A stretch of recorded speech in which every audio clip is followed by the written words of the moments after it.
Dadou, Virgile Aroncé.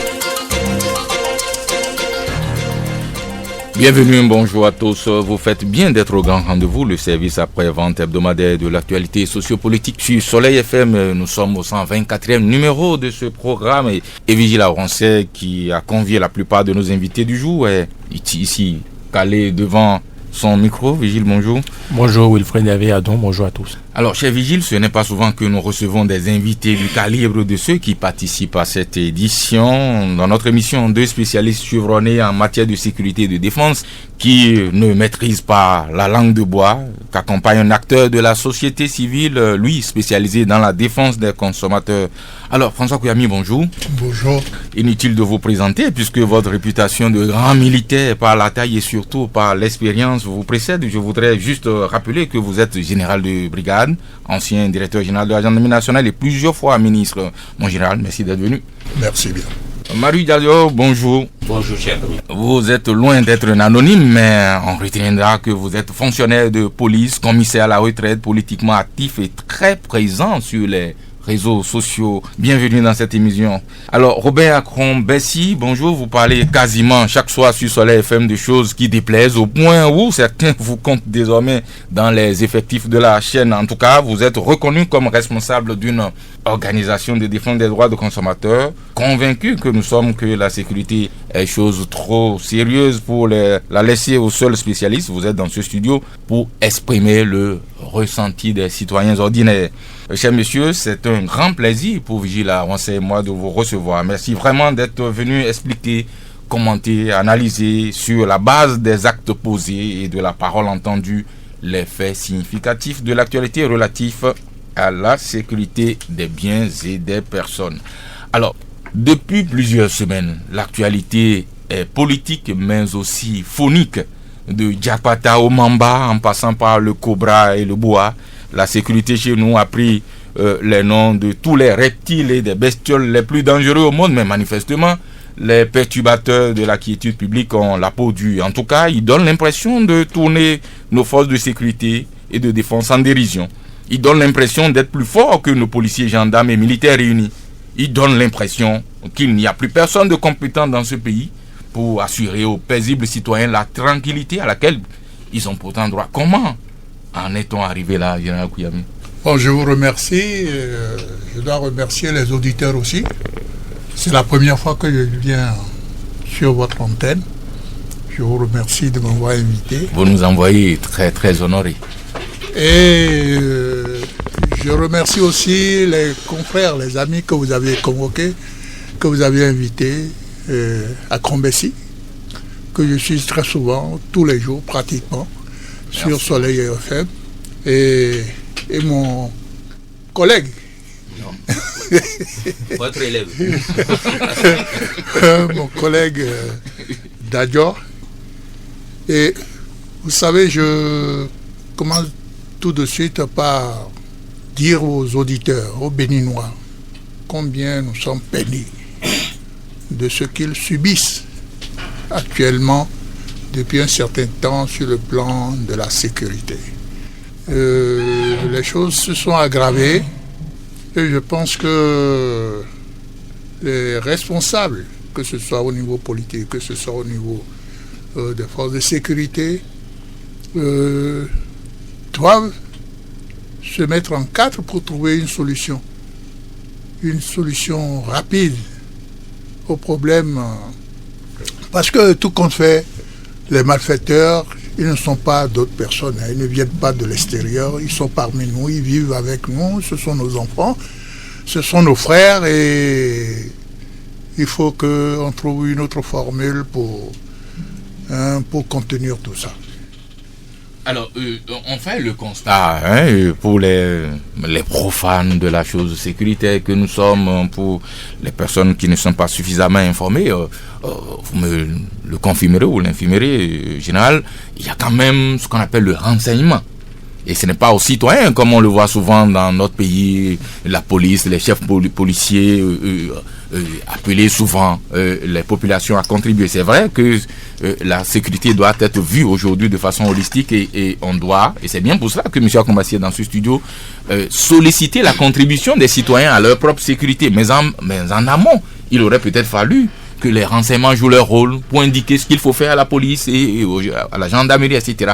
Est-ce que ce à quoi nous assistons là ne serait-il pas la faillite de nos renseignements? Les renseignements ne s'improvisent pas. Ça s'apprend. On apprend à être agent de renseignement. Vous voyez. Et le spécialiste des renseignements doit jouer avec ses antennes. Vous devez mettre en place des antennes. Si j'ai parlé tout à l'heure des populations et tout ça, la population doit pouvoir... C'est-à-dire que depuis la fin de la Révolution, nous avons perdu un certain nombre d'habitudes.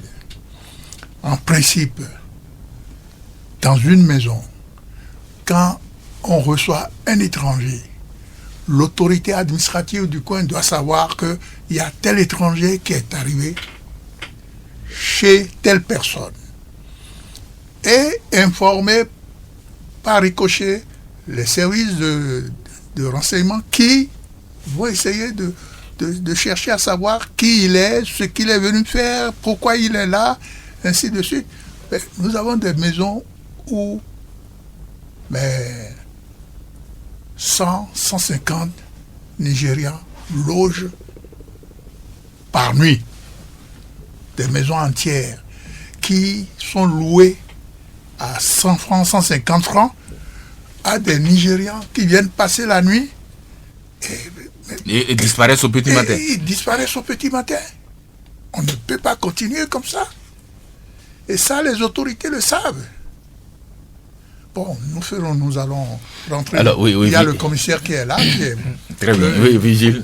Oui, justement, commissaire Dadio, est-ce qu'on peut dire aujourd'hui que, au-delà donc de ce qui s'observait comme insécurité, il y a comme un nouveau phénomène d'insécurité qui coïncide avec l'avènement du nouveau régime, qui coïncide avec cette décision de levée de barrage? Ça peut avoir quelque chose avec, ça peut ne rien avoir avec. Est-ce que selon vous, il a vraiment ce qu'on appelle recrudescence d'insécurité aujourd'hui?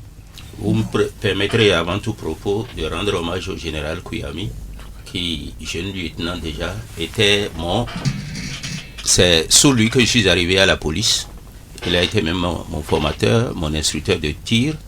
Et la vie d'un homme, en réalité, pour se réaliser correctement, a besoin de modèles. Et il est parmi ceux-là qui m'ont toujours inspiré. Et Dieu a fait, et la nature lui a reconnu ses mérites pour qu'il en soit là où il est. Et ça n'a pas été sans tribulation. Ceci dit, il faut dire que oublier ce que nous avions fait de ce pays hier pour croire que nous pouvons et automatiquement le remettre sur les rails serait une grave erreur. Qu'ils vous souviennent les modes de recrutement, les modes de formation et les affectations, les promotions abusives que nous avons connues ne peuvent que donner des conséquences. En fait, aujourd'hui, nous assistons comme jamais à une certaine recrudescence de l'insécurité qui ne peut pas être considérée, appréhendée pour une thérapie, pour une solution, en oubliant ce que je viens de rappeler. En fait, le désordre était presque parfait dans la maison sécuritaire. À partir de ce moment, personne ne devrait être étonné. Maintenant, par rapport à ça, il faut dire que la sécurité est un comportement, c'est un langage. Mais vous savez, il vient d'avoir un nouveau pouvoir qui s'est installé.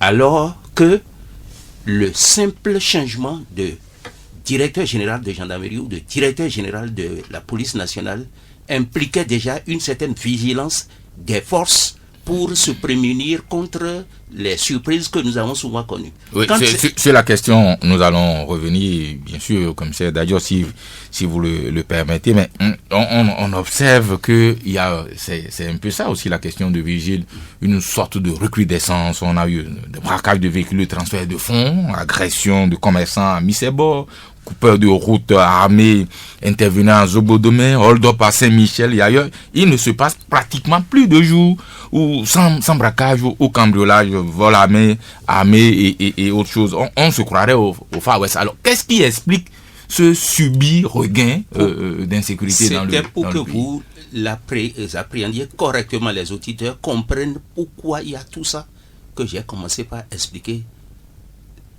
comme j'ai fait. En réalité, c'est les derniers actes connus où on a tué un politicien, on a tué un militaire, tout ça, m'amènerait à dire qu'il faut sérieusement explorer la piste du mécontentement politique. Voyez-vous, le mécontentement politique, les propos des uns et des autres après leur échec, même s'ils ne disent pas faites ceci,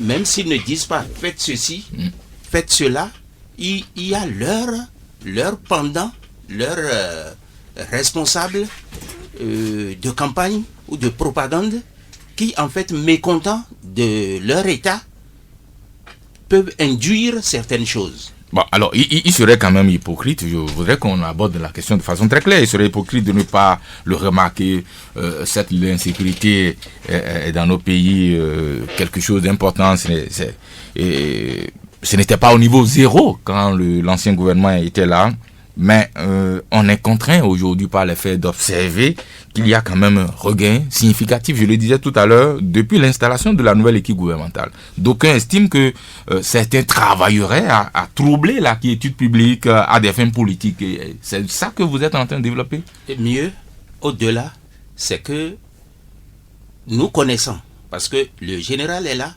il n'y a pas d'officier, il n'y a pas d'officier supérieur ayant géré la sécurité sans avoir une connaissance nette des tenants de cette insécurité.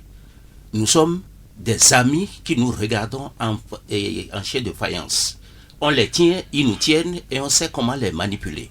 À partir de ce moment, aujourd'hui, où on sait que tout doit être bouleversé et les pions replacés, et connaissant la moralité de certains qui avaient été aux affaires, j'ajouterais, en plus de ce que j'avais déjà dit, que je crains que les tenants de l'insécurité, c'est-à-dire les acteurs de cette insécurité-là, n'aient pas été commandités par des gens qui ont voulu attirer l'attention sur eux pour qu'on les nomme ou bien qu'on fasse chuter d'autres.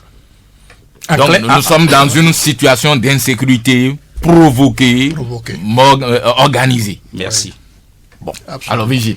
Oui, donc en clair, mon général, vous confirmez donc que cette insécurité a une couleur politique, soit des acteurs de sécurité qui sont donc les instigateurs pour montrer que ceux-là qui sont là aujourd'hui ne réussissent pas, ou alors des mécontents politiques qui veulent troubler alors la quiétude des nouveaux dirigeants. C'est le diagnostic que pose Marius d'ailleurs en clair. Oui, c'est la manifestation d'un certain mécontentement.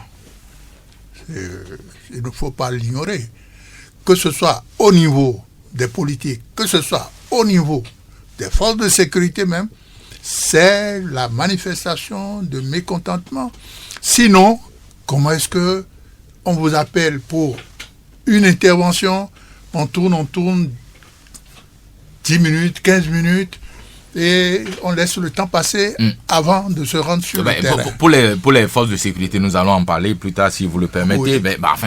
L'aspect, ce qu'il vient de dire, le commissaire Dadio, et qui paraît, d'un point de vue, pour Vigile sans doute aussi, quand même inquiétant, c'est que nous sommes pour la première fois en face d'une série d'actes d'insécurité qui seraient organisés. D'une mise en scène d'insécurité. Une mise en scène d'insécurité, pour être plus précis. Il fallait s'attendre à ça. Vous avez vu comment est-ce que les élections se sont passées. Vous avez vu tout ce qu'il y a eu comme agression verbale.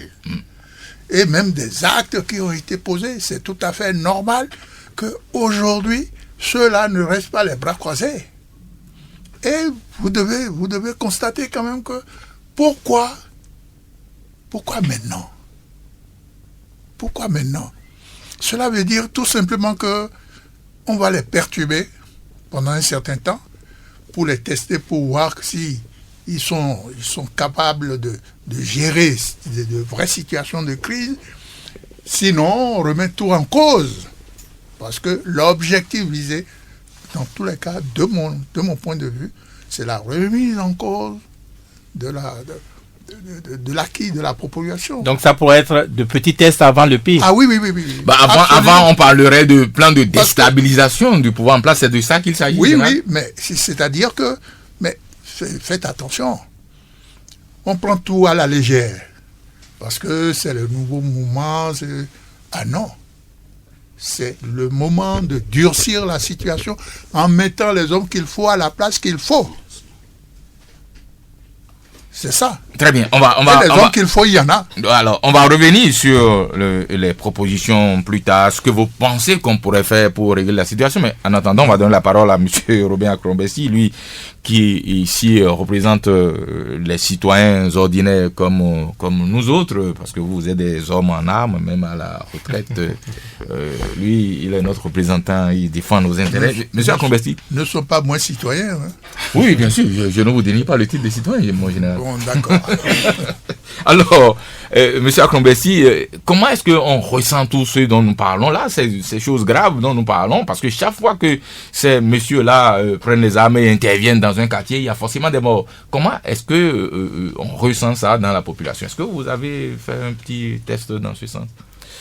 Merci déjà, je profite pour saluer tous les concitoyens consommateurs. Je salue avec déférence le général Kouyami et le commissaire Dadjo. Je voudrais dire déjà que, en fait, pour le citoyen consommateur que nous sommes, notre premier droit en tant que citoyen consommateur, c'est le droit à la sécurité. Et vous savez, parlant de sécurité, c'est tellement vaste. C'est tellement vaste. Donc aujourd'hui, quand on parle de sécurité publique, je voudrais, sous le contrôle de mes deux personnes ressources que je respecte beaucoup, pouvoir expliquer un tout petit peu pour que les gens comprennent en fait de quoi on parle. C'est en fait dans les opérations de paix, je dis mais dans les opérations de paix, les différents aspects qui concernent l'ordre public, les différents aspects de l'ordre public et de la sécurité domestique de l'État, qui permettent d'assurer la sécurité pour chaque citoyen consommateur que nous sommes, notre sécurité physique. Et donc, c'est par opposition à la sécurité de notre pays contre d'éventuelles agressions extérieures. Donc, il s'agit bien de tout ce qui nous concerne, ma sécurité physique, lorsque je suis chez moi, lorsque je vais dans la rue, lorsque je vais en boîte, lorsque je suis dans un bar, lorsque je suis dans mon bureau, partout où je suis. Donc, finalement, c'est une psychose. Je ne suis plus en sécurité nulle part. Parce que dès que j'ai appris qu'on a tiré dans un restaurant et qu'on a pris de l'argent, je me dis, ça veut dire que je ne peux plus aller manger dans un restaurant. Si je vais dans un bar, je peux être attaqué. Au marché, je vais pour acheter faire les emplettes pour que nous puissions manger à la maison. Je ne suis plus en sécurité. On a tiré, je me rappelle, au début du régime passé, défunt, en 2006, je crois, on a tiré derrière la présidence. Et je me rappelle, un colonel m'a dit qu'on a tiré près de 750 balles, et ça, c'était depuis la présidence, pour arrêter le fourgon qui avait pris l'argent, 750 balles. Et que le fourgon est parti. Et qu'en principe, ceux qui assuraient la sécurité en ce moment-là devraient être traduits en cour martiale. Parce que 750 balles pour arrêter un fourgon qui a pris de l'argent, vous imaginez, ça veut dire que grosso modo, le citoyen consommateur que je suis n'a plus la sécurité nulle part. La nuit, vous n'avez pas l'énergie électrique, vous n'avez pas la lumière. Donc, pour rentrer chez vous, c'est un problème. Et la psychose est telle que, quand vous venez au boulot, vous commencez par vous demander, est-ce que je suis sûr que je vais rentrer? Mon épouse à la maison, mes enfants à la maison se demandent, est-ce que nous allons rentrer à la maison? Vous imaginez qu'aujourd'hui, c'est devenu monnaie courante, hein? On vient mettre une clé ou bien de l'acide dans votre porte, vous rentrez le soir pour ouvrir votre porte, vous constatez que quelqu'un a tenté de forcer. Si, en temps, vous avez la chance que un bruit où quelqu'un a pu intervenir ou est apparu et que les gens ont pu fuir. C'est ça. Et les causes sont nombreuses. Il faut commencer par là. Les causes sont nombreuses. Les causes, nous allons les aborder une à une, si vous le permettez, M. Akrombesi. On va commencer par le commissaire Dadior. Le gouvernement a suspendu un certain nombre de décrets avantageux pour les policiers. On a parlé également de suppression des postes de contrôle ajoutés à cette affaire de garde de corps militaire à la place des policiers et gendarmes. Certains estiment que ces décisions fâchent les policiers, et donc ils traînent les pas ou croisent les bras et observent et laissent faire. Vous partagez cette opinion? Non, c'est-à-dire que apprendre la chose sous cet angle-là, ou bien à la décrire sous cet angle, c'est les policiers, les gendarmes que vous indexez. Et je m'inscris en faux contre cela. Il faut appeler un chat. Non, je ne les indexe pas, je partage une opinion qui circule dans l'opinion. Justement, ce n'est pas à mon ami Adou que je parle. Ah, mais j'appelle tout le monde à la compréhension qui est la mienne.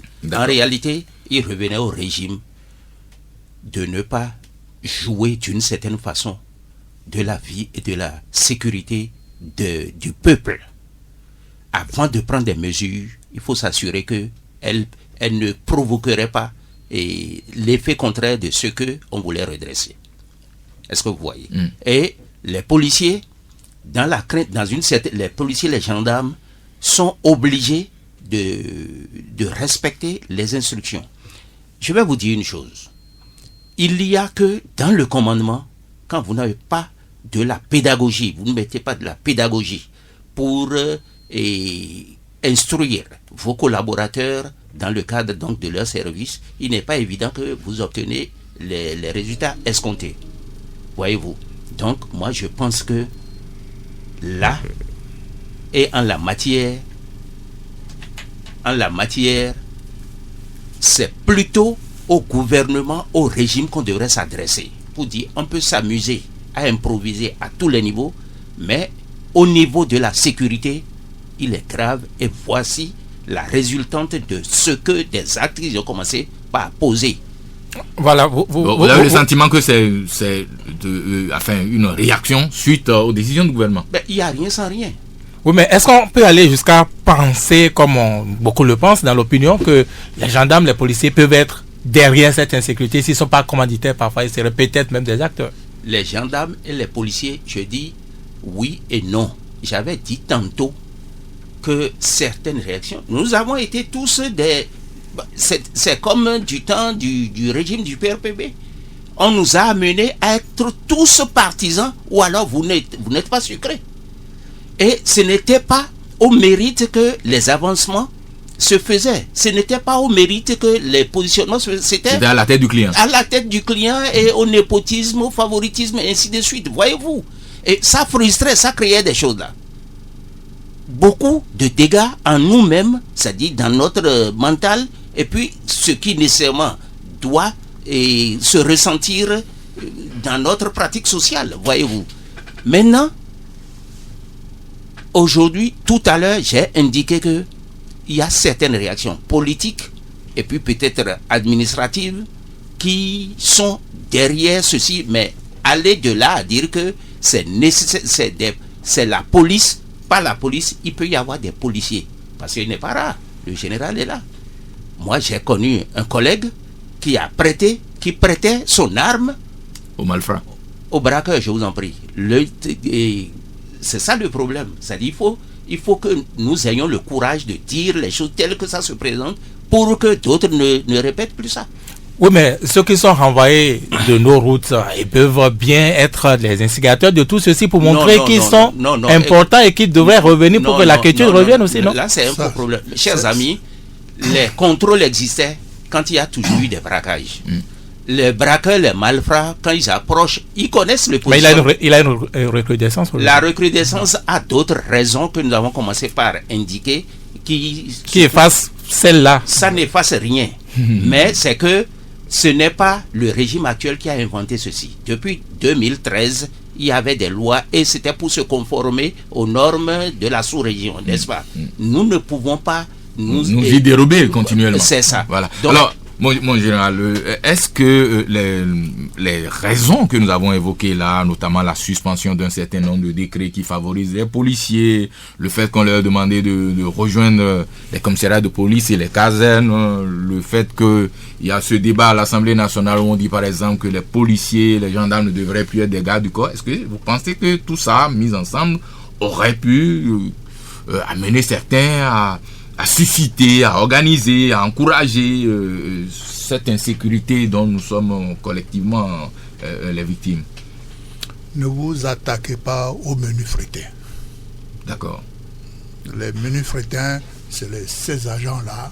Comment est-ce que vous avez vu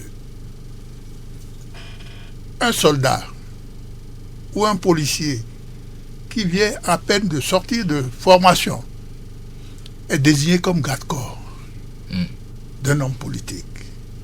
Il apprend à gagner de l'argent là. Il a des facilités. Puis brutalement, vous le repliez. Il va continuer à voir tous les jours l'homme politique qu'il a eu à servir. Et pendant ce temps-là, il n'a pas appris son métier. Et vous lui demandez de venir exercer dans sa profession. Il n'y comprend rien du tout. Il était habitué au langage de l'argent.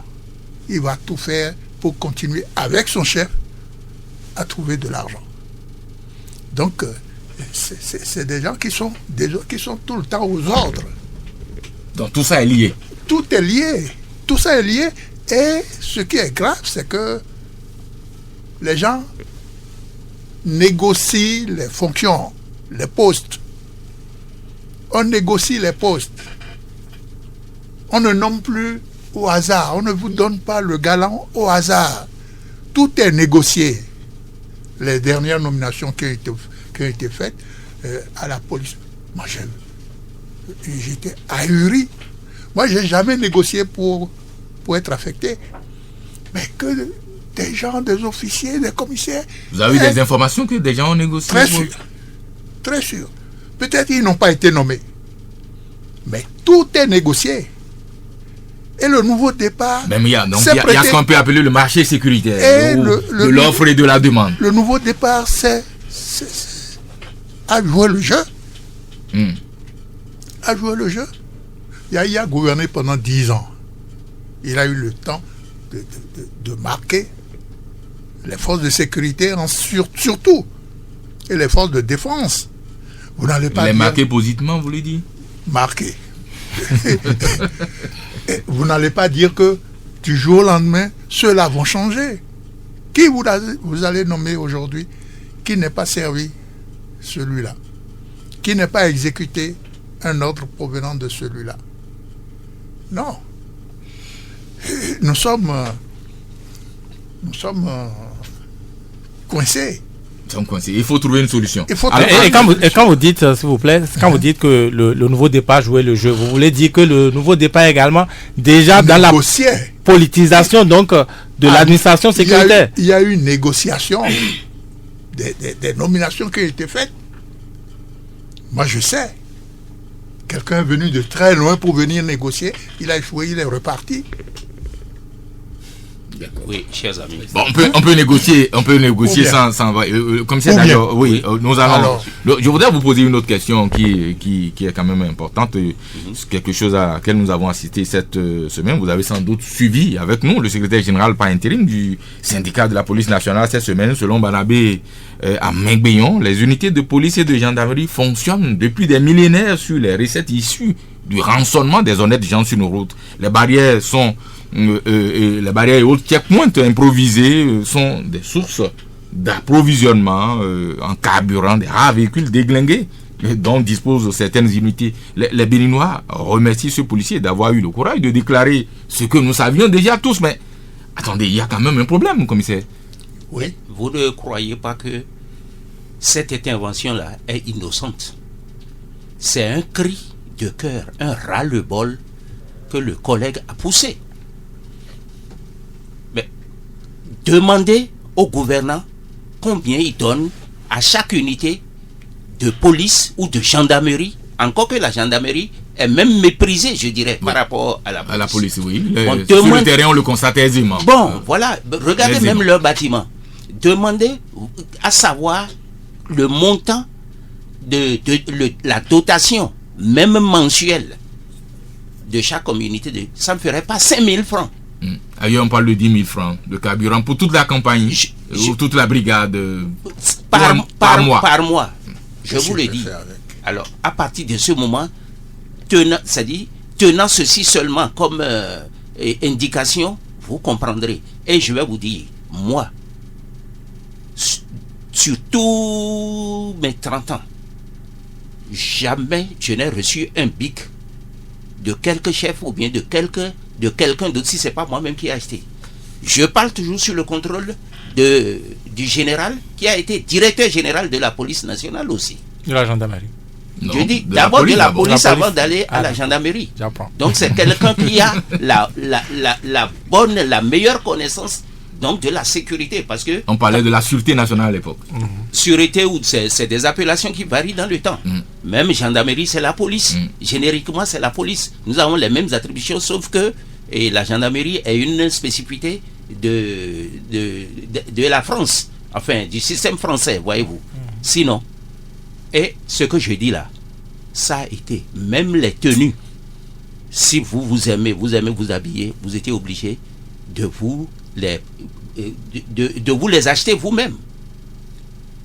Alors, résumons un peu, parce qu'il y a une foule d'informations que vous donnez là dans vos interventions. J'ai pas terminé. Donc, d'accord, alors, terminer alors. La chute, c'est que le collègue, le secrétaire général du syndicat par intérim, a dû réfléchir, retourner sa langue plusieurs fois avant de, je dirais, déclamer. Parce qu'il pourrait craindre des représailles, vous pensez?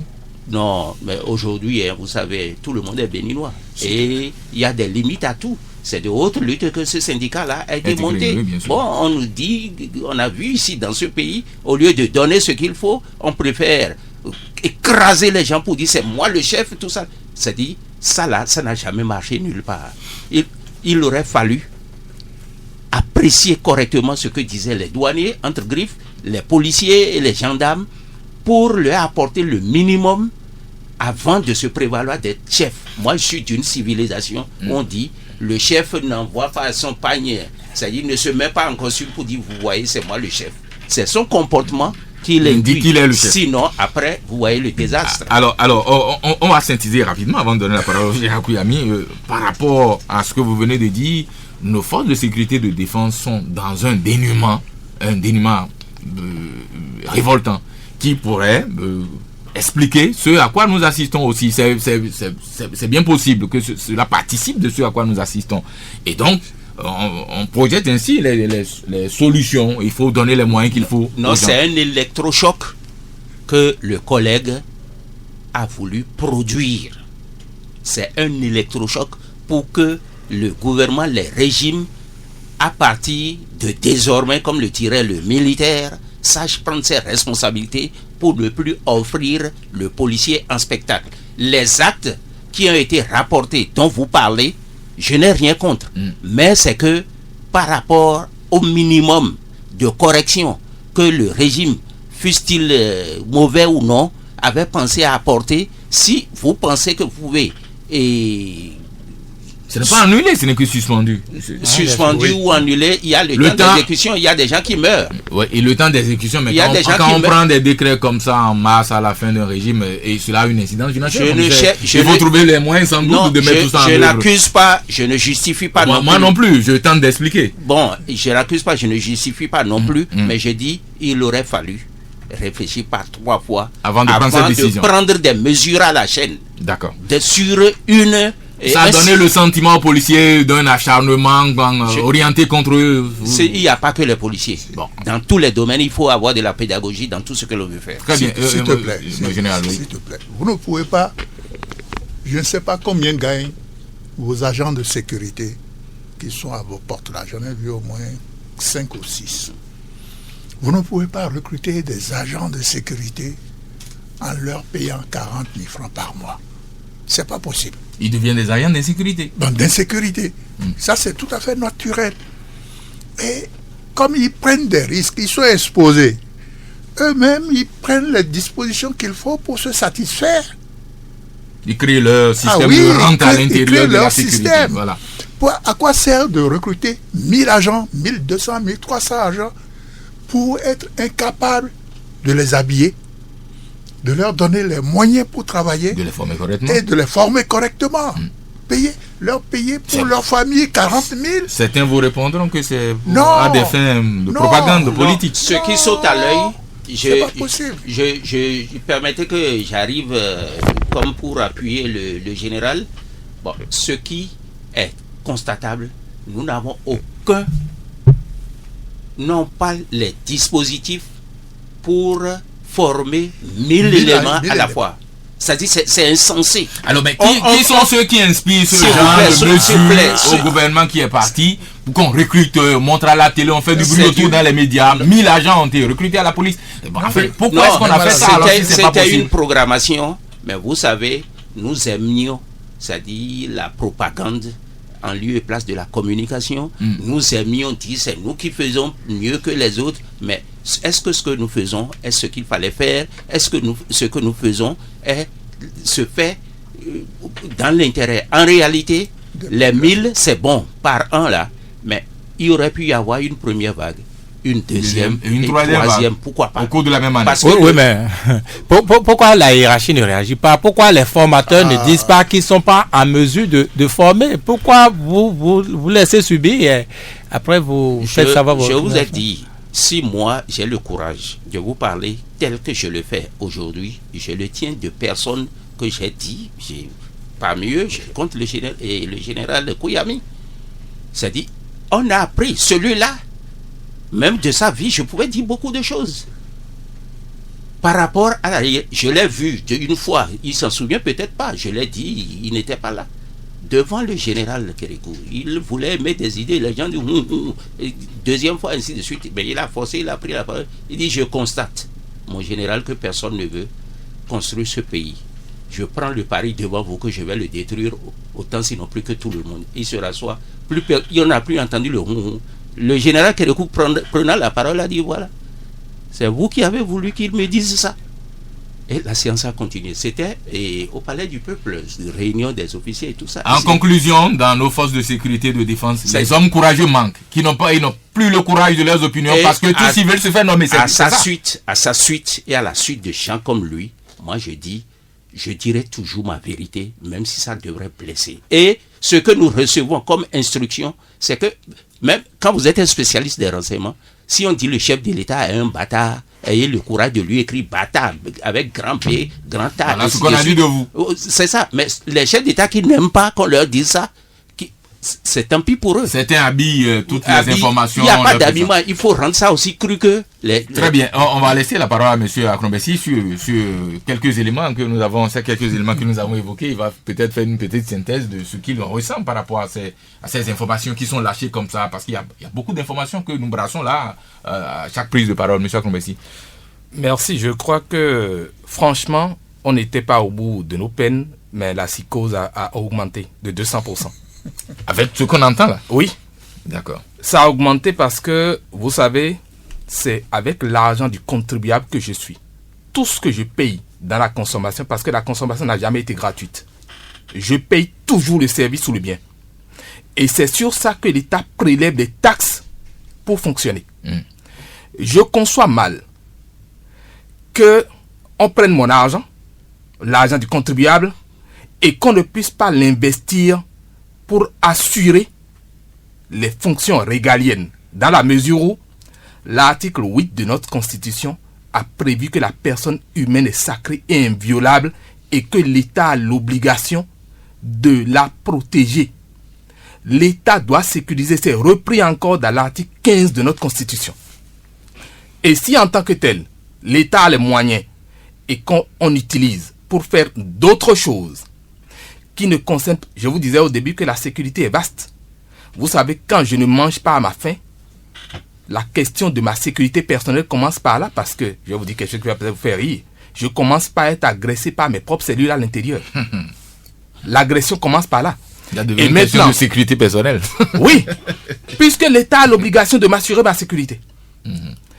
Et quand mon voisin n'a pas trouvé à manger, et que moi, je peux sortir avec ma moto, je peux bien m'habiller comme quelqu'un me l'a dit sur une émission, on me reproche de bien m'habiller. Vous voyez comment psychologiquement ça pose un problème? L'autre estime que moi je suis heureux et que lui n'a pas accès à ça. À partir de ce moment donné, il peut se mettre dans toutes les idées pour se dire, je peux lui créer des ennuis, je peux le ramener à mon niveau, je peux obtenir de lui ce que moi je n'ai pas. Et là naissent les questions de sécurité. Et là naissent les questions d'insécurité parce que, vous savez, je voudrais implorer nos forces de l'ordre. Parce que comme l'a dit le commissaire Dadjo tout à l'heure, si il y a des compétences effectivement dans l'armée, au niveau des forces de sécurité, qui peuvent faire le travail, je voudrais les inviter à avoir le courage. Parce que, vous savez, je devais rentrer dans l'armée aussi, mais j'ai refusé. Pourquoi? Oui, j'ai refusé parce que j'ai toujours eu peur de tuer quelqu'un. Ça, franchement, je n'ai jamais voulu faire du mal physiquement à quelqu'un. Et si la personne veut te tuer?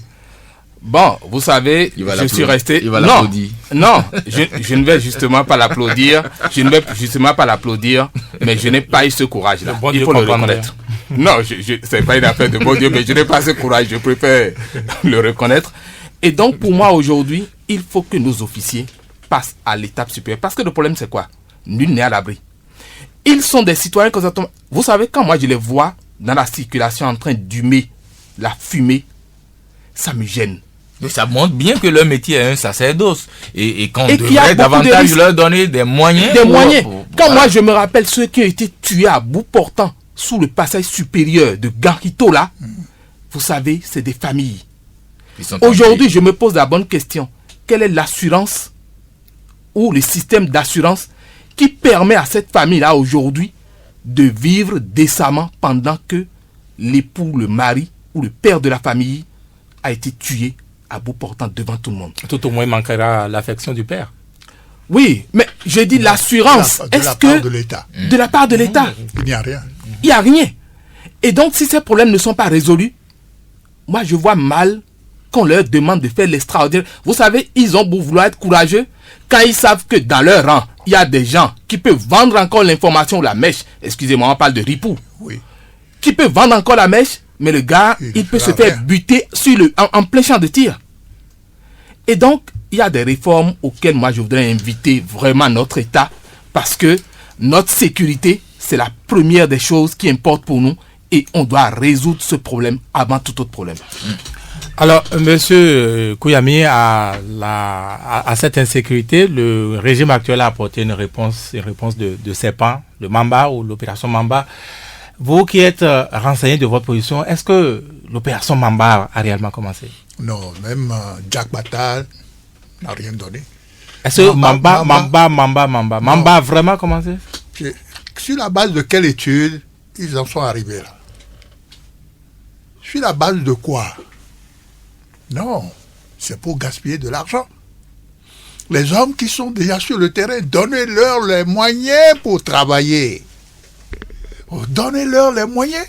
Si Mamba, vous lui donnez du carburant, envoyez ce carburant-là au commissariat central, que le commissariat central répartisse ça au niveau des commissariats d'arrondissement, envoyez une partie à la gendarmerie.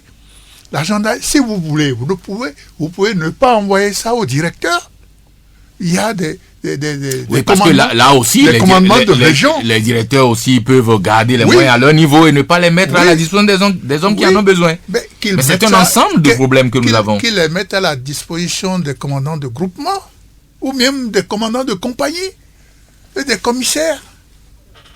Donc pour vous, ce genre de commission auquel on donne des noms de serpents dangereux, ça n'a rien d'efficace. Non. Évidemment, on a bien l'impression que ce fameux Mamba prend beaucoup de temps pour mordre le moindre petit malfrat depuis longtemps. Enfin, je ne sais pas si je suis mal informé. Je vois les véhicules Jackpata qui transportent des fagots de bois, des sacs de charbon, ou bien qui amènent les gens aux cérémonies mortuaires, et ainsi de suite. Non, ça nous irrite, nous. À notre temps, on se débrouillait pour trouver les moyens. Oui, mais justement, commissaire Marius Dadjo, ces genres d'opérations sont organisées comment? Ailleurs, on le voit, il a un état-major qui répond de cela. Oui, mais le général Kouyami vient de parler d'études, mais sur la foi de quoi on prend la décision de créer Mamba, Mboa, Cobra ou Diakpata? Donc, écoutez, chers amis, ne pleurons pas sur nos malheurs. Nous avons parlé de rupture, de nouveau départ. Mais croyez-vous que vous pouvez faire la rupture avec ceux qui ont un passé lourd? Croyez-vous? Qu'est-ce que vous voulez dire? C'est-à-dire, il faut des hommes neufs, mais certainement expérimentés et à la limite, même si vous devrez enfreindre au test, pour aider à remettre... En fait, les hommes neufs, commissaire Dadjo, on les trouve où? Dans quel marché ça se vend? Je ne dis pas, moi je n'utilise pas les termes en l'air. C'est-à-dire, il y a des compétences que exprès le politique met sous éteignoir. Des compétences au sein de la police aujourd'hui, des compétences au sein de la police, au sein de la gendarmerie, au sein de l'armée, il y en a partout. Est-ce que vous voyez? Mais pourquoi on ne les sollicite pas? Ça veut dire que les politiques eux-mêmes génèrent l'insécurité, c'est ça que vous dites? Il faut savoir si le politique, c'est-à-dire, s'attendait à être là où il est, ou bien il sait que là où il est là, il doit faire ceci ou cela. Et puisque nous parlons français, ce sur quoi, au Bénin, on se chamaille le plus, nous avons parlé de rupture. Nous avons parlé de nouveau départ. C'est comme on nous avait parlé de changement dans ce pays. Mais c'est dans quel sens le changement irait? Nous ne nous sommes pas posé la question et après on a commencé par se plaindre. On devrait se poser la question sur la rupture, à votre avis? Rupture, c'est-à-dire, nous, quand on parlait de rupture, nous nous sommes dit qu'il y aurait un nouveau départ, c'est-à-dire on réhabiliterait les normes que dont tout le monde convenait, qui, du point de vue, chose-là, était écarté. Donc, alors, vous n'avez pas le sentiment, après 2 mois, que nous sommes en train de revenir aux normes, c'est ça que vous dites? J'ai commencé par parler des personnes qu'on a nommées aux affaires. On ne devrait pas, à votre avis? Pour moi, ça a été pour dire, vous les aviez martyrisés, mais les voici aujourd'hui pour vous commander. Ça ne se fait pas. C'est-à-dire, un pays ne se gère pas à l'aune de ses sentiments. Pour tout le temps que j'ai eu la possibilité de gérer un pan de cette sécurité, ceux que je savais qui me disaient même de moi, ou bien qui étaient jaloux de moi, je les plaçais au poste dont le pays, la nation avait besoin qu'ils viennent pour exercer. Moi, c'est pas les problèmes de personne. Et j'ai souvent dit, le meilleur commissaire de police de Cotonou peut ne rien foutre à Natitengou ou à Djougou. Parce que, sociologiquement, il ne maîtrise pas l'environnement. Il ne maîtriserait pas l'environnement, alors, s'il réclame, il n'y a pas de chose là. Des gens veulent être à l'aéroport, ils veulent être à tel poste. Ils négocient. Parce que c'est juteux, paraît-il. Enfin, je n'en sais rien du tout. C'est l'argent. Le jus, moi j'ai été bloqué 18 ans de ma carrière sans un seul échelon en plus. Pourquoi? Oui, parce que très tôt. Vous étiez un contestataire, une grande gueule au sein de la police. Ce n'était pas ça, c'est la jalousie humaine. J'ai eu le bonheur, que je vous le dise, d'être sollicité directement par les plus hautes autorités pour des missions, ainsi de suite. Si on doit un jour ouvrir notre cœur ou bien commencer par parler, bon, c'était normal, j'étais trop jeune, trop frêle, mais à la limite du zèle, j'ai exécuté des missions. Je sais comment. Enfin, c'est pas le sujet ici. Et ça a choqué. Je recevais des instructions directement. Il y a un directeur général de la police à la suite du général qui a osé dire que j'ai créé une direction générale parallèle à la chose là. Oh, c'était pas moi. Parce que je sache, eux, ils m'ont appris que qui peut le plus peut le moins. Quand vous recevez des instructions directement, quitte à moi de rendre compte, mais une fois, 2 fois, 3 fois, ça a choqué l'autre. Et là, il m'a plombé. Je suis resté longtemps officier de police sans un seul échelon en plus. Et vous avez été habilité quand même. Je me mettais au garde à vous à des gens qui sont arrivés à la police des années après vous. Et puisque j'étais au garage, j'ai mis mon énergie à développer d'autres choses là. Et aujourd'hui, ce genre de frustration se sont accumulées encore au sein de nos forces de sécurité et de défense. Oui. Il y a des gens qui sont brimés quotidiennement. Et si on veut avancer, régler les problèmes de sécurité, il faut bien corriger ces choses-là, non? Il faut les corriger, mais pour les corriger, il faut avoir de la méthode, il faut avoir de la pédagogie. Il faut mettre la manière.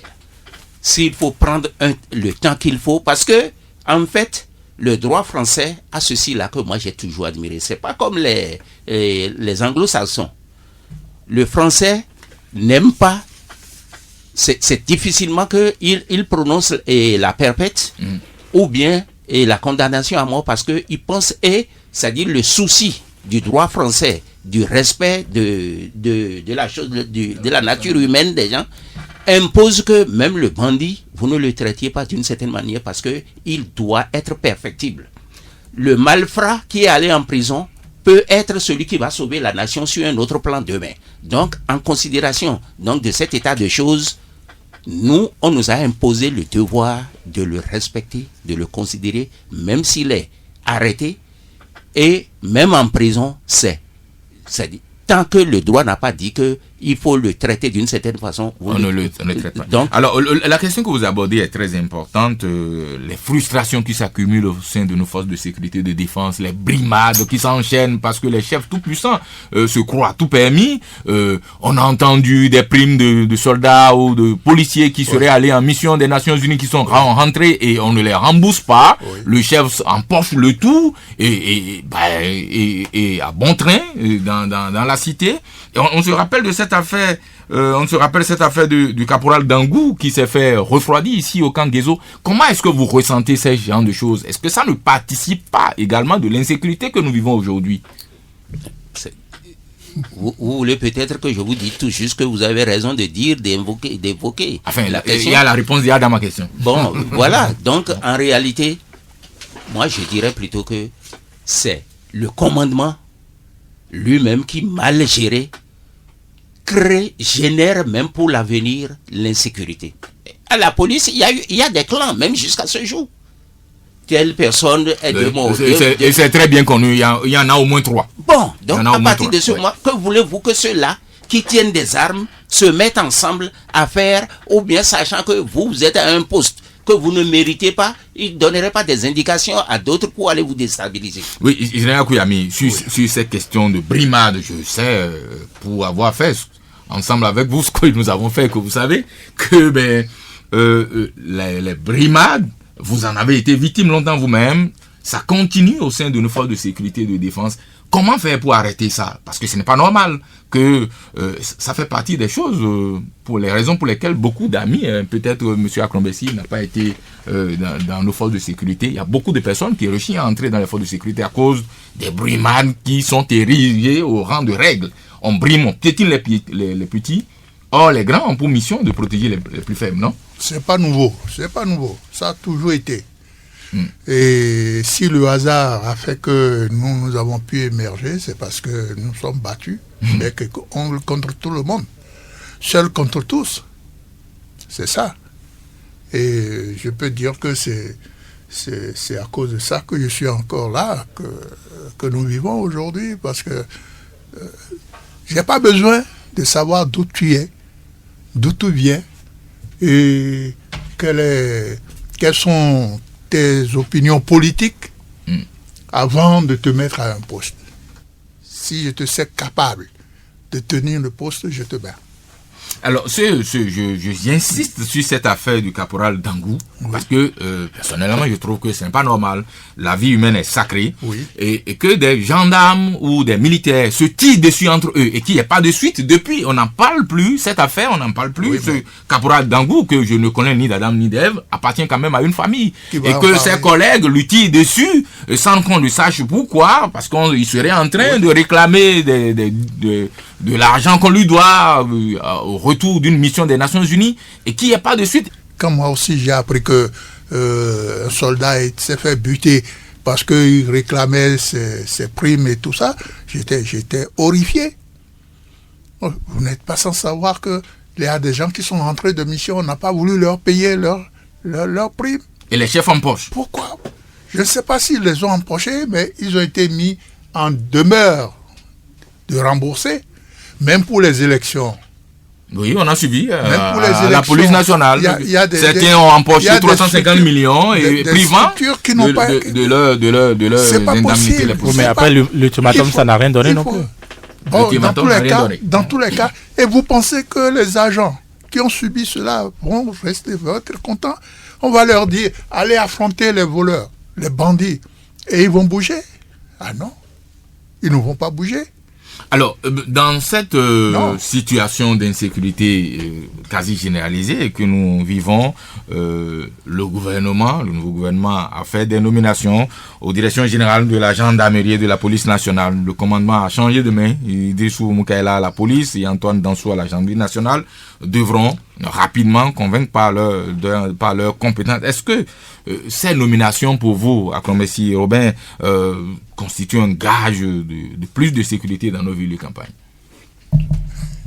Oh, c'est une question bien délicate parce que vous savez, je ne suis pas membre des forces de l'ordre, donc je les connais très peu, je connais très peu leurs compétences. Par contre, ce que je me dis, c'est une affaire de volonté politique d'abord. Parce que si on les a nommés par pur copinage, j'imagine qu'on ne sera pas exigeant vis-à-vis d'eux. Par contre, si c'est un cahier de charges précis et qu'ils savent qu'ils ont obligation de résultat et que celui qui les a nommés n'aura pas Dieu doux à leur faire en son temps, je crois qu'ils seront bien dans l'obligation de faire leur travail. Maintenant, je dis toujours, il revient aux citoyens consommateurs que nous sommes, au peuple, d'exiger le meilleur pour lui-même. En quoi faisant? Oui, ce que le peuple a à faire, c'est de commencer déjà par réfléchir en son propre sein. C'est pour cela qu'il y a les organisations de la société civile pour voir quel est ce que nous-mêmes nous pouvons faire déjà pour notre sécurité, parce que la sécurité commence par le citoyen lui-même. Alors, monsieur Akromessi, attendez, vous me permettez de faire un petit commentaire à votre sujet. Je vous écoute tous les soirs quand je rentre chez moi et je vous écoute. Et je vous félicite d'ailleurs d'être là. J'ai l'impression d'écouter un monsieur qui vient prêcher dans le désert. Vous savez pourquoi? Je vous le dis. Parce que les Béninois, comme le disait quelqu'un que nous avons reçu dans cette émission, ne constituent pas un peuple de citoyens. C'est des sujets. C'est des sujets qui ne prennent pas conscience eux-mêmes du rôle qu'ils ont à jouer pour eux-mêmes. Et donc, ils attendent que les associations de consommateurs viennent gueuler à la radio, que M. Akromessi vienne bavarder pour leur dire ce qu'ils doivent faire, et qu'ils ne font pas. Quand les opérateurs, les réseaux GSM nous grugent sur nos téléphones portables avec les recharges que nous achetons, et que vous interpellez les gens, venez, on va mobiliser. Combien de personnes voyez-vous avec vous dans la rue pour marcher, protester et dire... Ah donc, quand vous faites des propositions concernant les Béninois qui doivent se... Enfin, moi, je reste particulièrement sceptique de ces Béninois que nous constituons. Personnellement, je n'attends strictement rien parce que les Béninois ne se bougent pas. Si les citoyens mettaient la pression qui était nécessaire, il fallait sur les gouvernants, peut-être qu'on aurait d'autres situations. Les Béninois sont moins exigeants. Ils ne le sont même pas du tout. C'est très vrai, cette remarque, c'est très vrai. Mais vous savez, notre mission, heureusement ou malheureusement, c'est de continuer toujours à enseigner, à éduquer. Parce que l'objectif de conscience, l'objectif de conscience, son rôle, c'est d'éveiller la conscience. Et vous devriez être en train de le faire jusqu'à ce qu'un jour, peut-être l'illumination vienne de quelque part. On n'est pas seul à le faire. D'autres peuvent trouver l'idée extraordinaire de régler le problème. Et c'est comme ça. Vous savez, je me rappelle, j'ai rencontré comme ça un directeur général d'une structure que j'étais, avec qui j'avais eu un différend, puisque vous savez, comme vous le dites, je déplais à des moments donnés à beaucoup d'égards parce que quand je touche au secteur de quelqu'un, là, je deviens son ennemi. Et donc, ils ont orchestré quelque chose, ils ont prélevé de l'argent sur les comptes des gens, et puis prétestant solidarité, on a ramassé 5 000 francs sur les comptes des gens, assurance, 0. Les gens font accident, 0. On ne leur fait rien. Alors donc, on a eu un petit différend, et pendant longtemps, on ne s'est plus parlé. Il me rencontre quelque part, il me dit, il me tapote dans le dos, monsieur Akromessi. Franchement, ce que vous faites à la radio, vous savez que c'est très bien. Je dis, comment ça? J'étais surpris, j'étais tombé des nues. Il dit, mais oui, vous touchez à des parties très sensibles en l'homme. Je dis, ah bon? Je suis surpris de votre part.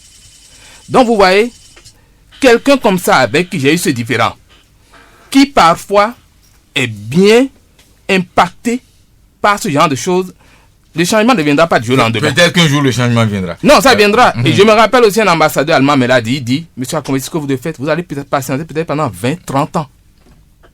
Et c'est en ce moment que vous allez commencer par voir les gens changer petitement. C'est sur des générations. Et je remercie le doyen Jérôme Carlos qui m'a appris aussi, il me dit, monsieur Akombesi, commencez par les enfants. Aujourd'hui, occupez-vous des enfants, éduquez les enfants. Et vous allez voir, en espérant que nous aurons de nouvelles générations de Béninois. Des types nouveaux de citoyens, comme on le disait dans la révolution générale.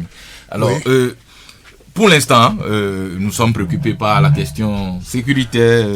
Les députés, eux, se préoccupent non pas de la sécurité des Béninois qui se font tirer comme des lapins, mais de leur propre sécurité. Une querelle incompréhensible pour l'homme de la rue au sujet du redéploiement des gardes du corps a défrayé la chronique cette semaine. Comment jugez-vous ce qui a été dit, comme c'est d'ailleurs, les policiers, les gendarmes, les militaires, enfin, on s'y perd un peu, nous autres, on n'y comprend pas grand-chose. Pourquoi est-ce que ça fait autant de bruit, cette décision? Non, il faut d'abord commencer par dire que moi, j'ai déjà exprimé mon point de vue sur des forats. Et en fait, il revient à l'exécutif de savoir à quoi il emploierait chaque formation sécuritaire. Et la destination première de chaque structure est connue. Ensuite, par rapport à ceux qui sont entrés en revendication, je dis qu'il n'y avait même pas de revendication. Moi j'ai dit, il y a des aigris, c'est l'expression des aigris et des mécontents qu'on a commencé par observer à un certain niveau. Sinon, on ne leur a pas dit, on ne les a pas privés de sécurité. On dit désormais, on veut utiliser la gendarmerie et la police pour des questions de sécurité. Pour des questions de sécurité. Mais quand on sait aussi que hier, on vous demande, vous n'avez pas un frère qui a tel diplôme qu'on peut mettre à la police ou à la gendarmerie ou bien même aux impôts et tout ça, et que venant les positionnant à la gendarmerie ou à la police, en même temps on les attirait pour leur dire venez manger un peu parce qu'il y a des primes conséquentes là-bas. Bon, comme le général l'a décrit tout à l'heure, ceux-là, ils entrent dans la fonction, sans possibilité, sans la formation continue. Ils sont là sclérosés et à prendre des mauvaises habitudes. Bref, on comprend au total pourquoi est-ce qu'ils défendent ces acquis.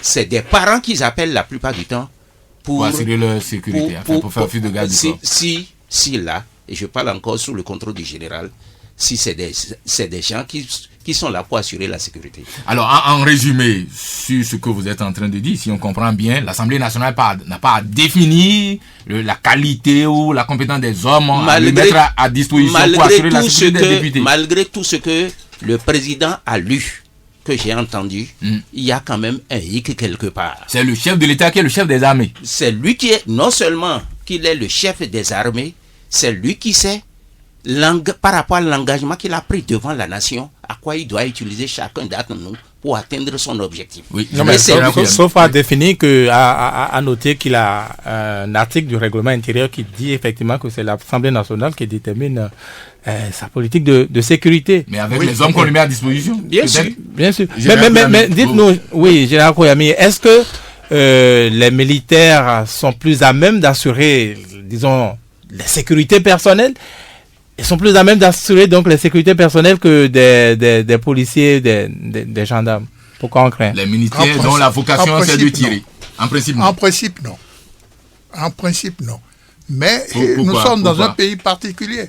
Oui, expliquez-nous, Général, pourquoi est-ce qu'il ne pourrait pas? Le militaire, quand il est recruté, il apprend à courir, à sauter, à aller tirer. Il apprend à être endurant et à tirer. Voilà. Le policier et le gendarme, quand on le recrute, il apprend tout ça et ensuite il apprend le droit. Cela veut dire que le policier qui est ton garde-corps, si quelqu'un vient pour te narguer tout ça et que tu lui dis casse-lui la gueule, lui il va lui casser la gueule. Le gendarme, le policier va dire est-ce que le droit que j'ai étudié me permet de lui casser la gueule? Lui, il va se voir responsable devant la justice demain. Le militaire ne va pas voir ça. C'est ça. C'est de telle sorte que les policiers et les gendarmes sont plus à même d'assurer la sécurité des autorités et des institutions mieux que les militaires. Alors, ce que vous dites est d'autant plus vrai que on se souvient de cette affaire au cours du régime défunt, où des militaires ayant la gâchette facilité sur tout ce qui bouge. On se souvient de 2006 ou 2007 à Ouida, où la garde présidentielle a tiré sur des gens qui étaient au bord de la chaussée. On se rappelle Bada, où des militaires, je ne sais pas, cette affaire n'a jamais été clarifiée. Les gens sont allés tirer sur les populations dans les palmeraies là-bas. Est-ce que tout ça, dans un pays organisé, qu'on veut démocratique, est normal? C'est pas normal. Et moi, je pense que le nouveau régime pense remédier à tout ça. Mais il faut des collaborateurs qui s'y connaissent. C'est ça le vrai problème. Alors, on va revenir sur ces collaborateurs qui s'y connaissent, comme vous l'avez dit, mais à l'Assemblée nationale, sur ce débat que vous avez sans doute suivi tout au long de la semaine, au regard de des explications que vous avez données, si le gouvernement et le Parlement s'entendaient, est-ce que c'est plus avantageux pour nous d'envoyer les militaires assurer la garde? En principe, le député étant l'élu du peuple, il ne doit pas se sécuriser par rapport à la population. Donc ils ne sont pas particulièrement en danger. Ils ne sont pas particulièrement en danger. Ils ne peuvent même pas être particulièrement en danger. Donc demander à quoi servent les gardes-corps, porte-valise, va me faire telle commission. Garder le téléphone du député. Aller acheter du haricot pour ses maîtresses, par exemple. Les députés, qu'ils prennent un secrétaire pour lui jouer ce rôle. Pas un agent de sécurité. Ils n'ont pas besoin d'une garde à domicile. Ils n'ont pas besoin de garde-corps. S'ils veulent de garde-corps, que ce soit eux-mêmes qui se les procurent. Qui se paient leur garde-corps? Ah oui. Pas sur le fonds public. Monsieur Akromessi. Oui, bon, là, je viens d'entendre la dernière expression du général qui m'a un peu rassuré parce que, vous savez, parlant de sécurité du député, nous nous rappelons ici comment on a voulu aller prendre Manu Militari, un député dans ce pays. Et pour beaucoup aussi, et donc je me dis, le gars du corps, c'est une anomalie, ça. Oui, mais est-ce que ça arrive tous les jours? Est-ce qu'un gars du corps aurait pu faire quelque chose à ce contingent qui était à l'époque? Si ce député dont vous parlez était à son domicile le jour-là, le seul gars du corps aurait-il pu faire quelque chose? Non, je ne dis pas qu'il aurait pu faire quelque chose, mais ça peut relativement, je parle sous le contrôle des respectables. Ils n'ont pas besoin de garde-corps. Bon, je retire ce que j'ai dit. Je le dis d'une manière tranchée. Ils n'ont pas besoin de garde-corps. Donc ce débat n'a même pas raison d'avoir. Voilà, quand ils ont fait leur campagne pour se faire élire, ils n'ont pas eu besoin d'un écran pour rencontrer la population. Pourquoi, une fois élus, ils veulent mettre un écran? Que cette même population devienne l'insécurité. Et ils deviennent alors là inaccessibles. Vous les appelez, ils ne décrochent pas. Vous leur rendez visite à domicile. Ils n'ont pas besoin de garde-corps. Bon, enfin, ça, il paraît démocratisons les il paraît que ça fait partie des attributs de la fonction générale. Non. Alors oui, commissaire, sur la question. Non, vous savez quoi? Et nous réalisons mal ce que nous sommes et pensons souvent que lorsque nous avons une promotion, qu'elle soit administrative ou politique, c'est pour écraser les autres. Tant que nous ne nous affranchirons pas de cette logique-là, je dis nous, pour nous dire que c'est béninois, mais à l'exception de certains. Quelqu'un qui est nommé, qui est promu, en fait, devrait se dire que c'est en ce moment qu'il devient plus serviteur des autres que jamais. Absolument. Or, nos députés, ils font quoi en réalité? Que craignent-ils pour chercher sécurité? Maintenant, le débat, puisque c'est de ça qu'il est question aujourd'hui, pourquoi pas les militaires, pourquoi pas chose là? C'est-à-dire, c'est peut-être l'État, l'exécutif, qui ayant fait la part des choses. Peut-être qu'on ne sait même pas les informations dont il dispose pour prendre cette décision. Voyez-vous, je vous remercie d'apporter de l'eau, enfin d'anticiper même sur là où je voudrais en arriver. Bref, même s'il devrait y avoir débat, le moment choisi est malvenu. Et ceux qui l'ont enclenché aussi, c'est-à-dire, n'ont pas eu peur du ridicule.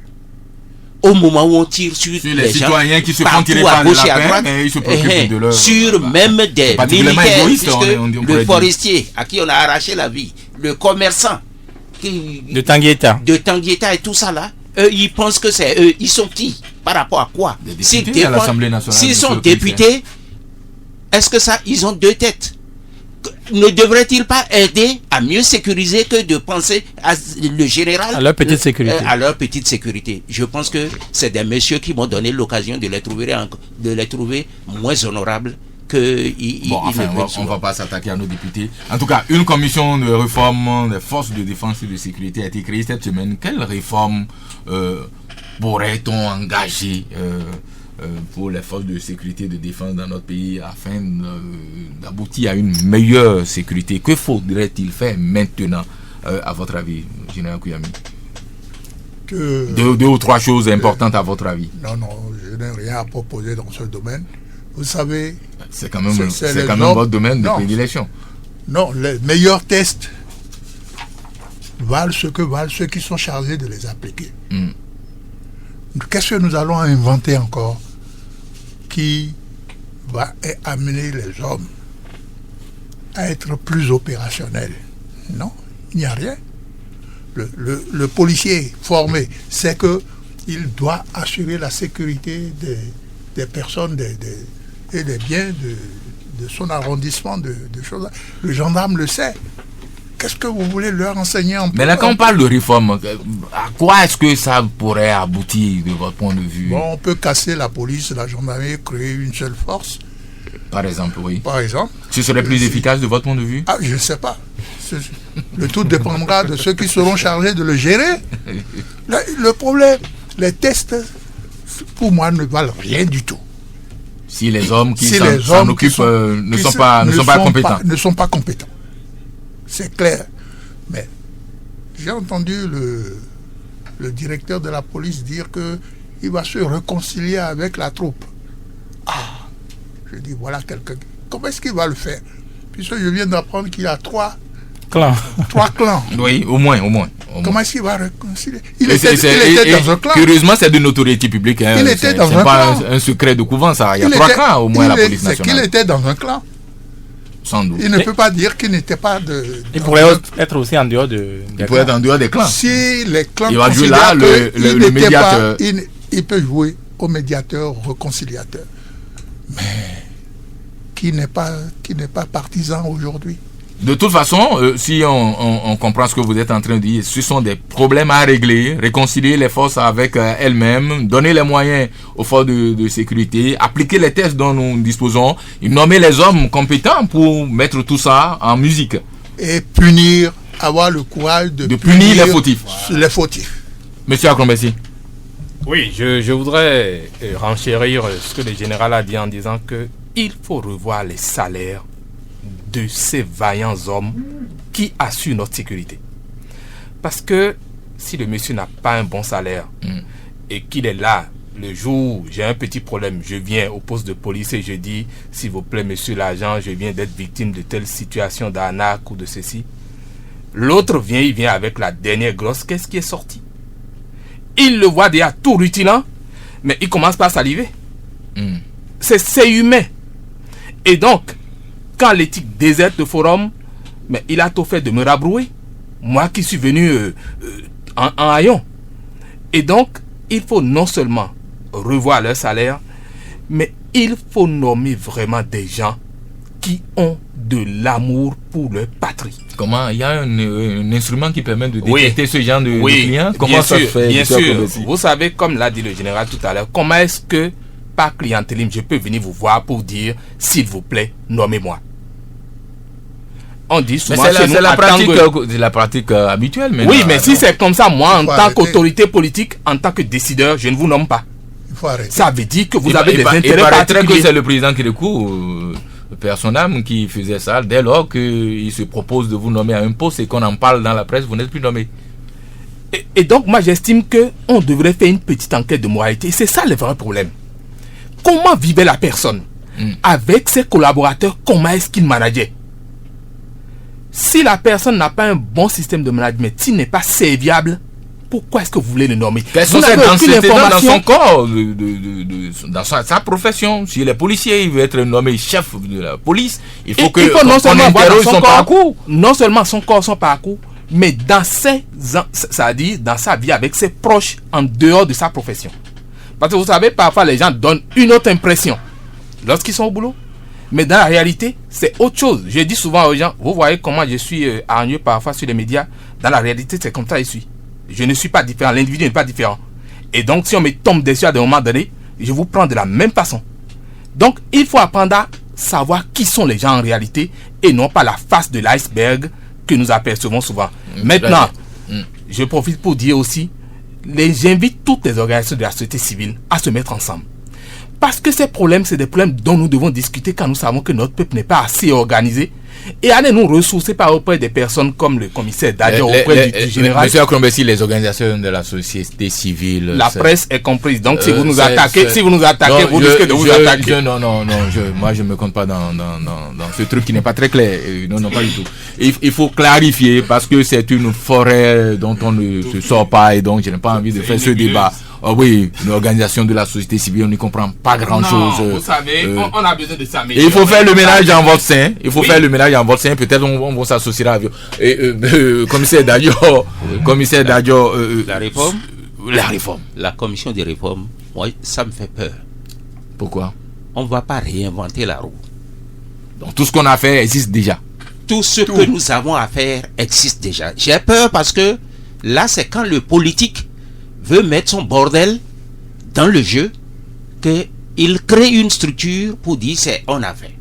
Et on a vécu ça, on a traîné cet art et on a lutté pour remettre les choses au goût du jour, mais chaque fois il faut revenir.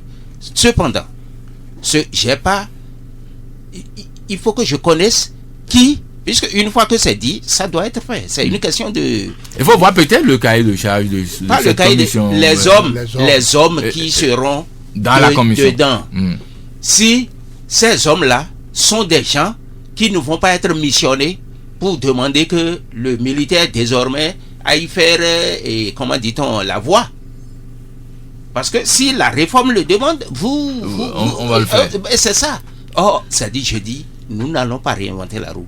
Diakwata et tout, Mamba et tout ce que vous avez dit. Depuis qu'on parle d'agression, de terrorisme en France, si vous n'entendez pas GIGN, vous entendez RAID.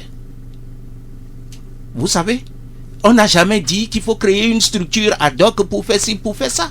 Mais d'où sortent nos cadres pompeusement baptisés intellectuels là, pour nous sortir chaque fois des choses. Quand moi j'ai encore entendu parler de Mamba à l'heure de la rupture et du nouveau débat, j'ai dit ça dit que c'est les mêmes. Enfin, parfois c'est assez amusant puisqu'il s'agit de noms de bestioles qui font peur. On n'avait pas besoin de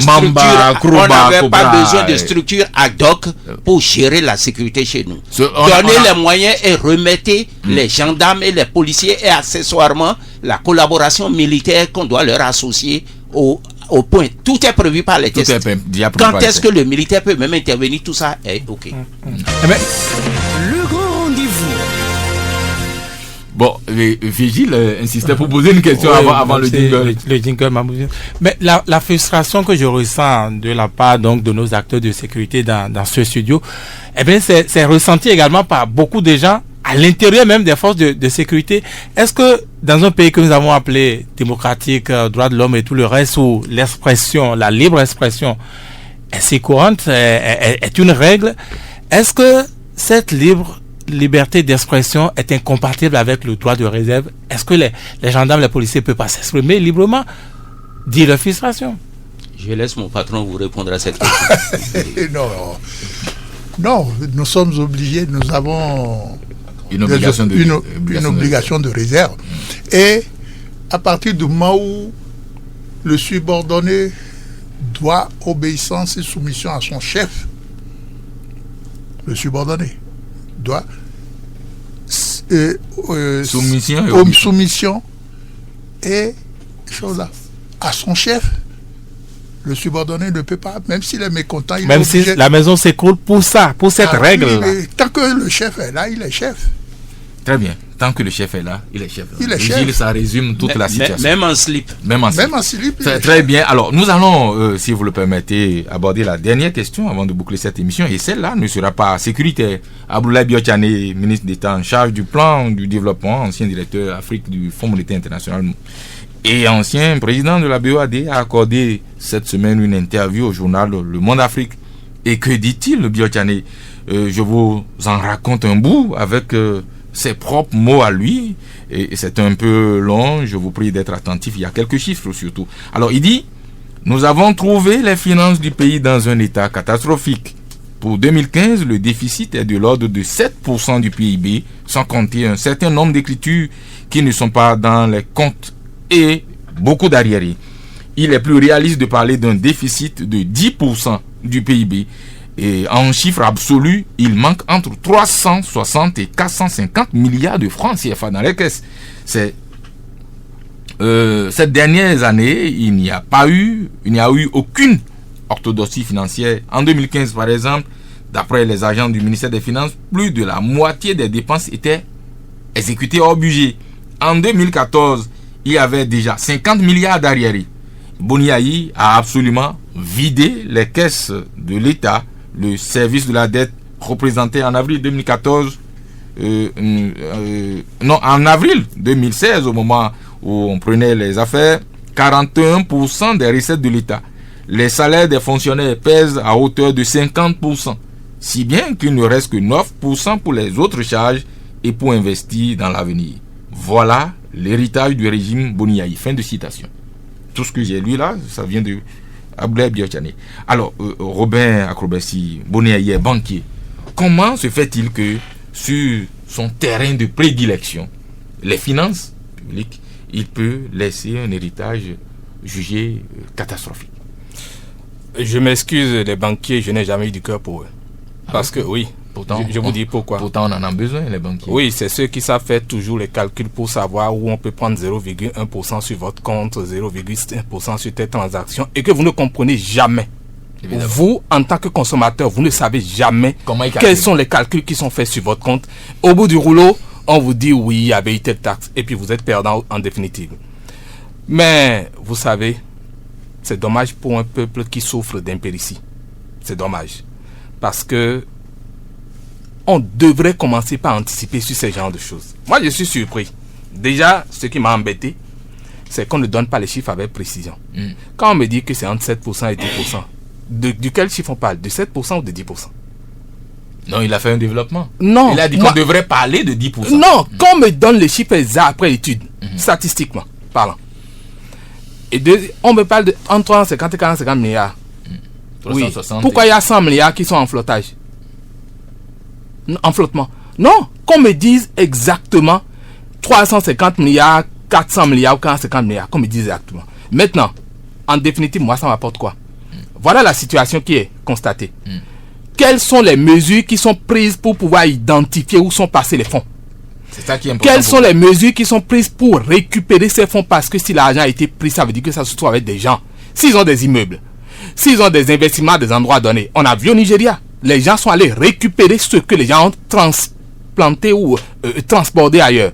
Donc on nous récupère nos sous, le contribuable en a besoin. Si ils ne nous récupèrent pas, ce n'est pas l'ancien régime que nous n'ira chercher, hein. C'est eux que nous on connaît et c'est chez eux que nous on va prendre nos sous. Très bien. Mais vous n'avez pas pu chercher Boni Yayi non plus. Quand la justice va le demander, il viendra s'expliquer. Enfin, c'est ce que le président Talon a dit. Alors, malheureusement, nous sommes à quelques secondes de la fin de cette émission. Commissaire, d'ailleurs, vous allez... Vous n'allez pas nous priver de Non, réagir. en quelques secondes. Non, en quelques secondes. les préoccupations ou sinon les inquiétudes soulevées par mon ami Akrobessi et frère quelque part ailleurs, ça dit, se retrouvent expliqués déjà dans l'interview. Or, s'agissant d'une interview... Vous avez lu l'interview vous-même? Je l'ai sur ma tablette devant moi. Là. Très Je bien. l'ai ouverte automatiquement. Il suffit d'aller chercher à habiter quelque part. D'accord. Bon, je l'ai. Non, en réalité, s'agissant d'une interview, on vous prend au volet. Vous ne savez pas nécessairement de quoi on veut vous poser et sur quoi on veut vous poser des questions. Et vous ne pouvez qu'être approximatif. Et c'est le cas, s'agissant des précisions qu'il voulait. Bon, Et les précisions, on peut les donner à tout moment. Ça fait un banquier. En plus, il y a des audits qui seraient en cours. Il y a banquier et banquier. Ça, vous savez de quoi je parle. Et c'est comme il y a commissaire de police et commissaire de police, général et général. Et on a déploré des situations de favoritisme et tout dans les promotions. En réalité, il y a des gens qui sont nés, qui ont connu des promotions sans en avoir le droit. Moi, je connais des gens qui, depuis leur sortie d'université, par le ministère de l'Intérieur, ils ont été tout jusqu'à ce jour. Ils n'ont jamais fait l'école d'un chef. Ils ont été toujours chefs. Ils ont toujours été chefs. Et à partir de ce moment, ils peuvent rien voilà. produire de bon. Et ce que ce monsieur-là, qui est un vrai intellectuel, a dit, ne serait pas jeté en l'air. Sinon, les gens peuvent porter plainte contre lui. Très bien. Merci, monsieur le commissaire général. En 30 secondes, parce que là, on a dépassé le temps qui nous est imparti. C'est exceptionnel, parce que nous avons des invités sans doute exceptionnels aujourd'hui. Sur cette question des finances, vous avez vu, c'est pas votre tasse de thé, je sais. Je suis pas financier. Très bien. Je le sais très bien. De toute façon, il y a d'autres qui sont chargés de gérer au nom de la population. Très bien. Ils n'ont qu'à faire leur travail correctement. Ils vont s'en occuper. Il est malheureusement temps de rendre l'antenne. Marius Dadio, commissaire de police à la retraite, François Kouyami, général de brigade, ancien directeur général de la gendarmerie nationale, et de la police nationale. Et de la police nationale, oui, d'accord. Akrovesi, responsable d'association de défense des consommateurs.